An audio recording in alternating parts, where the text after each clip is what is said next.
Good morning everyone.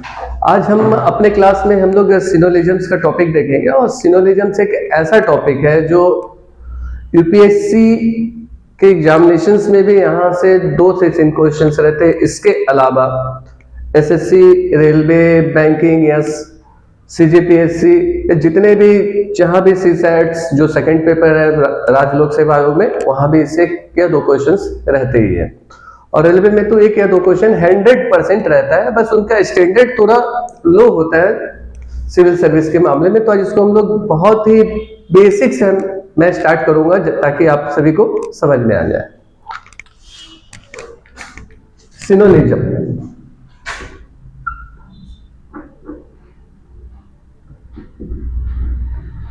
सिनोनिज्म्स का हिंदी होता है न्याय।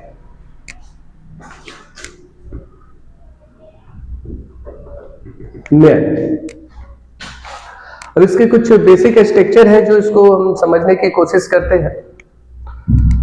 जैसे इसमें कुछ क्वेश्चंस जो पूछे जाते हैं, कुछ कुत्ते बिल्ली हैं, कुछ गाय चूहे हैं, और इसमें लोग बहुत फंसते हैं। लेकिन अगर इसकी ट्रिक अगर आपने डेवलप करके अगर पढ़ी है तो कैसे से भी क्वेश्चंस को आप आसान वे में आप उसको बना सकते हो और बहुत ही कम समय में आप उसको पूरा कर सकते हो।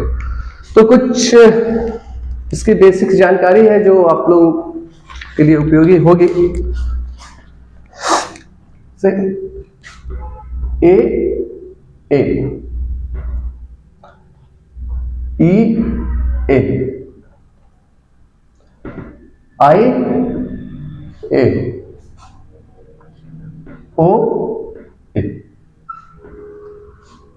ई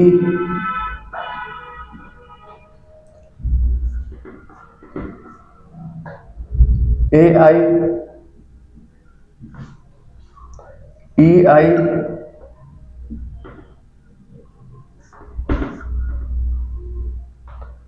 ए ओ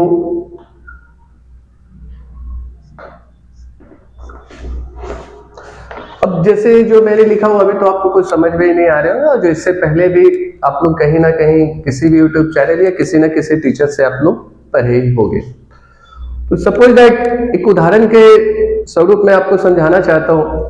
सभी आदमी जानवर है। आपसे क्या है? सभी आदमी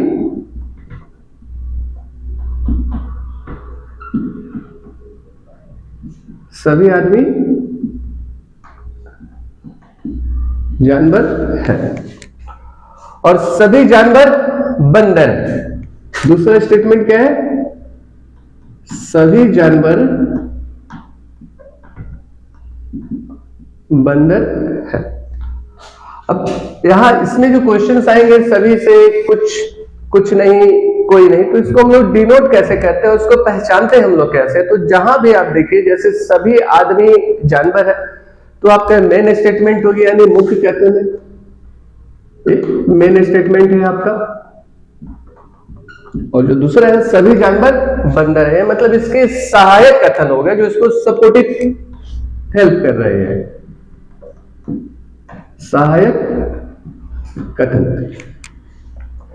अब जैसे यहां कि आदमी और जानवर की बात हो रही है और एक नीचे लाइन में बंदर दिया गया है, तो इसको हम कैसे देखेंगे? यहां पर जानवर क्या है? आपका सब्जेक्ट।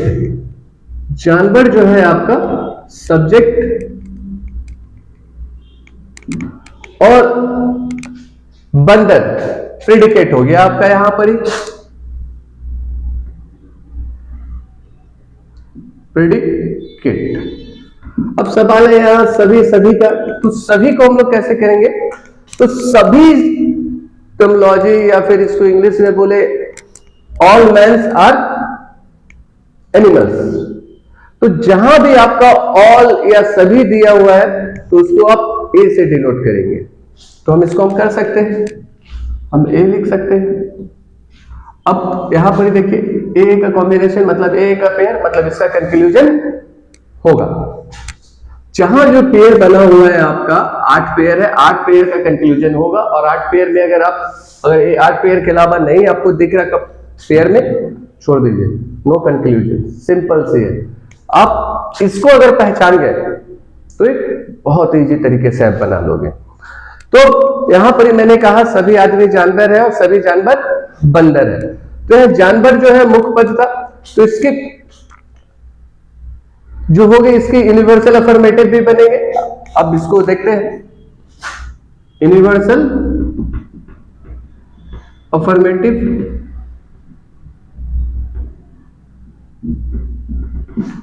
अब यहां यूनिवर्सल अफर्मेटिव से तात्पर्य क्या है? ए मतलब ये सभी को डोनेट करेगा, ए यानी सभी लड़के लड़कियां, सभी लड़के लड़कियां हैं। मैंने कहा सभी जहां आ जाएगा तो क्या हो जाएगा हमारा वो ए। ठीक, पार्टिकुलर अफर्मेटिव में क्या होता है?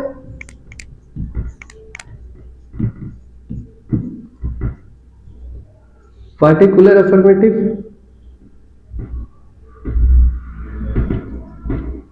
पार्टिकुलर अफर्मेटिव की हम पहचान कैसे करते हैं? आई से। अब इसको भी एक स्टेटमेंट के थ्रू हम समझते हैं। कुछ व्यक्ति ईमानदार है, जहां अगर आपको सम या कुछ हिंदी में है तो क्या हो जाएगा? आई। कुछ व्यक्ति ईमानदार है। इसको बनाने की जरूरत नहीं है सिनोलिजम्स को। सिनोलिजम्स को बस कोडिंग यानी पेयर करना सीख जाइए, कंक्लूजन तुरंत आपका निकल जाएगा। तीसरा क्या होता है? Universal negative.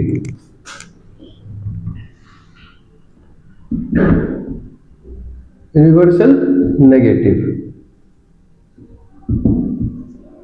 और यहां नेगेटिव की बात हो रही है तो हमको पता है ई।